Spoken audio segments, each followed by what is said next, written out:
Hey, what's going on, everyone? It's Michael with Elite Custom Golf Carts. Today, we have this golf cart, Evolution D5 Ranger, that's getting ready to leave our shop. Our techs noticed that the brakes were a little soft on it. So today, we're going to show you how to bleed the brakes to make it where the brake pedal is tighter to get better brake responsiveness. So here we go.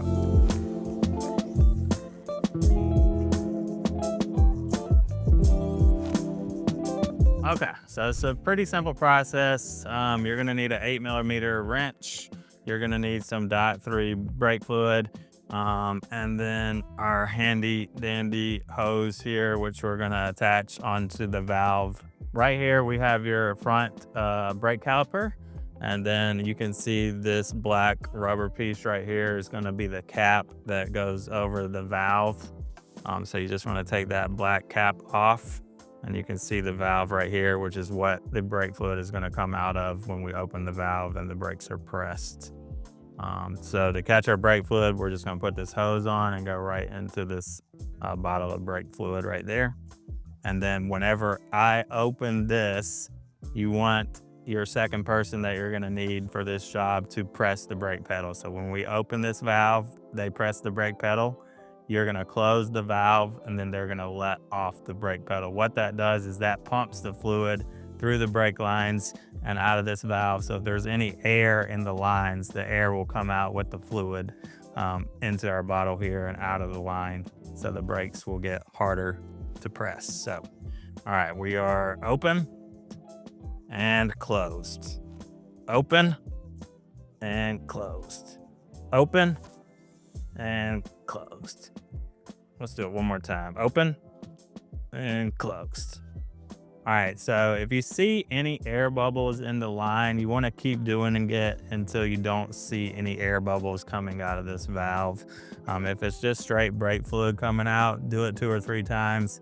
You're going to want to continue to do that on each wheel around the cart. Your assistant should feel that the brake pedal is a lot harder to press whenever they're pressing on that brake pedal. All right, so here we have the rear of the golf cart. Obviously, we took the back wheel off. It just makes it a lot easier to access the rear brake caliper here, and then the valve, which is up on the top right here. You can do it with the wheel on. It's just really tight in there, so we just jacked the cart up and went ahead and pulled this wheel off. So, oh, you ready? All right, open, closed, open. After you go around and bleed all the brakes, that is pulling brake fluid out of the brake fluid reservoir.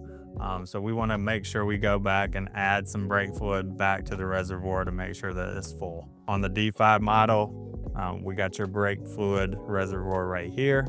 Brake fluid that we use is just going to be regular .3 brake fluid that you can get from any Advanced Auto or auto parts store. All right, so we're going to take our funnel, our brake fluid, and we are just going to add some back into the cart here. This is a brand new cart that we're prepping to go out to a customer.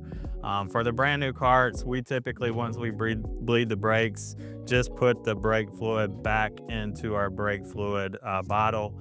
If it's an older cart and you look in the brake fluid reservoir and you see that the brake fluid looks kind of dirty or brown, then we would just pull that brake fluid out. We would dispose of that, and we would use brand new brake fluid to go back into the reservoir. So this cart's ready to go to the customer. All right, guys, thanks for watching. Be sure to check out our social media at EliteCustomGolfCarts.com. Give us a call. We're happy to customize one for you. We ship all over the country, so check us out. The link's in the description. Follow us on our YouTube channel for more how-to videos. Thanks for watching.